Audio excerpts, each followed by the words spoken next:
ও ভূমি অফিসের একদম সাথেই কিন্তু গঙ্গাসাগর দিঘি, আবার এক পাশে দেখলাম একটা মসজিদও আছে। দিঘির বাতাসটা আমার অশান্ত মনটারে একদম পানির মতো শান্ত কইরা দিছে। দিঘির ঠিক পাশেই আছে এই পুরাতন ঘর, অনেকেই ইডারে কয়া থাহে কাচারি ঘর। শতাধিক বছর আগে নাকি এহানো রাজারা বিশ্রাম নিত।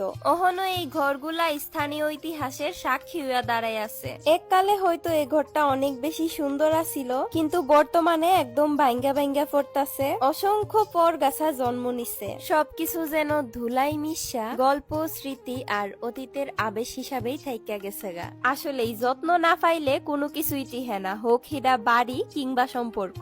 গঙ্গাসাগর দিঘিটা আখাউড়া উপজেলার অন্যতম বড় আর প্রাচীন জলাধার। এই দিঘির সঠিক প্রতিষ্ঠানকাল সম্পর্কে নির্দিষ্ট কোনো লিখিত ইতিহাস পাওয়া না গেলেও স্থানীয় বংশধর আর প্রবীণরা জানা এটা শতাধিক বছরের পুরাতন। পূর্বে এই দিঘিটা সম্পূর্ণ প্রাকৃতিক আছিল, পরে মানুষের সাহায্যে এটারে উন্নয়ন করা হইছে। কথিত আছে এটা স্থানীয় রাজা বা জমিদারের নির্দেশে খনন করা হয়েছিল। এই দিঘিটা অনেক বিশাল এবং গভীর।